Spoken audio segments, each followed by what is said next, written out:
Tai Jogailė antrą kartą pagerinai geriausią sezono rezultatą ir iki top 8 birtukų vos 1 centimetrą. Tai dabar kokios emocijos iš karto po šuolių?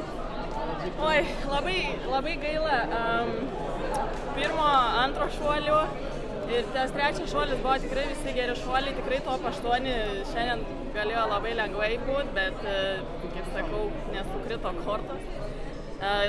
Dar abidniau, nežinau, taip galiu įsireikšti, tas 1 centimetras. Jaučiausi tikrai labai gerai. Tos emocijos labai lengva, žinoma, kalbėti vakar buvo, kai buvau tokiam pakilime, finalas ir panašiai. Šiandien tikrai svajonė buvo tie top 8. Ir gaila, kad jų nėra, nes tikrai galėjo būti. Tiek metų dalyvauji įvairiose čempionatuose, jau ir vakar kalbėjom, kad kitų finalų pritrūkdavo. Dabar jame dalyvavai, startavai tarp elitinių Europos sportininkių. Visgi turbūt atslūgus emocijoms bus suprantama, kad tai yra didžiulis pasiekimas.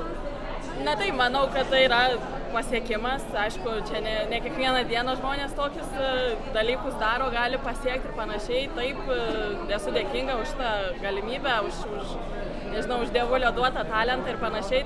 Tikrai smagu, bet visą laiką sportininkai mes maksimalistai ir norim daugiau. Tai šiek tiek gaila, kad šiandien tai, bet aišku, smagus sezono geriausias. Tikiuosi į Paryžiaus atranką, tai bus pliusas. Finale dalyvavo ir vis dar dalyvauja Italijos superžvaigždėje Pekino. Pilnos tribūnos. Kokia buvo atmosfera būtent šuolio į tolį sektoriuje, nes ten griaudė ir plojimai ir visko buvo? Na taip, aišku, didelės ovacijos Pekino šuolininkei, Italijai, netokios didelės kitom šuolininkėm. Šiek tiek gal jautėsi užmirštas tolio sektorius. Norisi gal šiek tiek atsiriboti nuo to triukšmo vykstančio sektoriui, bet viskas smagiai iš esmės. Tuo pat metu ir Edis varžėsi, ar užmesdavai akį kažkur į... Žinoma, su Edžiu esam užaugę, nuo jaunų dienų važiuojam į įvairiausius startus, esam, sakyčiau, draugai ir už treniruočių ribų ir panašiai, tai Edį palaikiau visą širdim ir visada palaikau.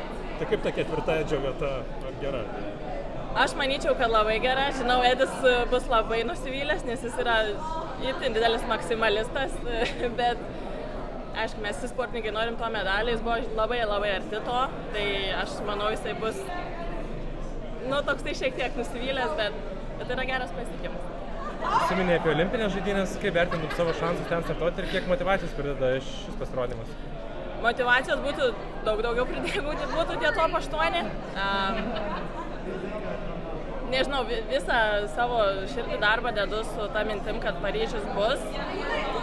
Tikiuosi išsipildys šitą svajonę.